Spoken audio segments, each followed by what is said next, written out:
Okay, so this is our wrap-up video. Oh no, I usually start from the beginning and go there. Okay, so today I said we would be talking about series basics.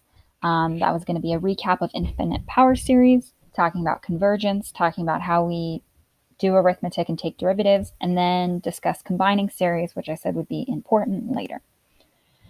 So we started out talking about series.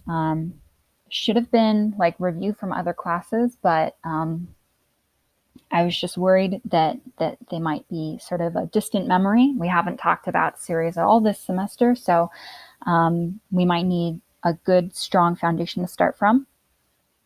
We talked about how power series are functions that can be used to approximate other functions, which is exactly why we use them. We're going to use them to approximate solutions to differential equations in a way that makes it easy to manipulate the differential equation into a solvable form. But before we can do that, we have to cover series basics. So we talked about convergence. And the big takeaway, the thing that is most important, is actually how to find the radius of convergence for you. So I rewrote that on the wrap-up page. Maybe you'll want to write it down specifically in your notes.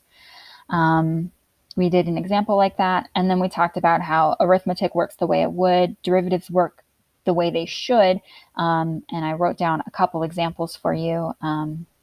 Maybe practice these if they seemed strange to you.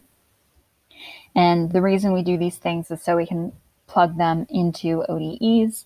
And we need to be able to simplify a representation so that we have a lot of sums hanging around. We can turn them into a single sum. We did an example that practiced that, and it only takes a few steps, but each step is kind of confusing and complicated. So we went through really slowly.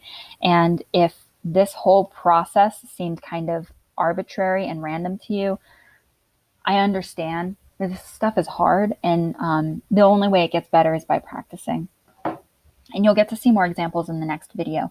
So even if you usually wait until before the next class to watch the next video, maybe if you're feeling really iffy about this process, just kind of like try to take in the next video so that you can see more examples that do this thing.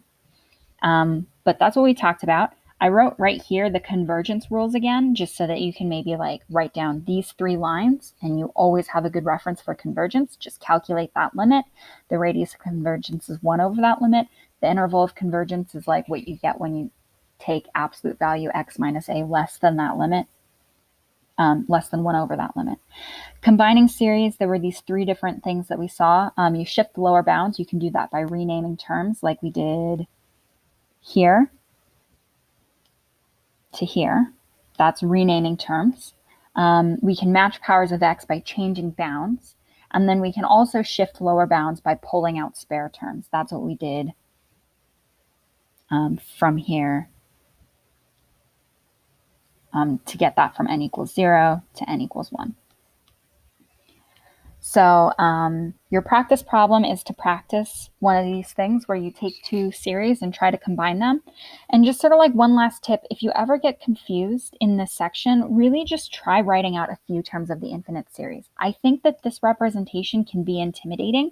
And if you write it out so that it looks like a polynomial, like this, that's something that you're really used to dealing with. And so if you write it out that way, it kind of helps you think through the problem a bit more clearly. Maybe I'm worrying too much about this. Y'all really took to Laplace transforms when I thought you wouldn't. So if series are just a breeze, then great. This last couple weeks of class is going to be no problem for you.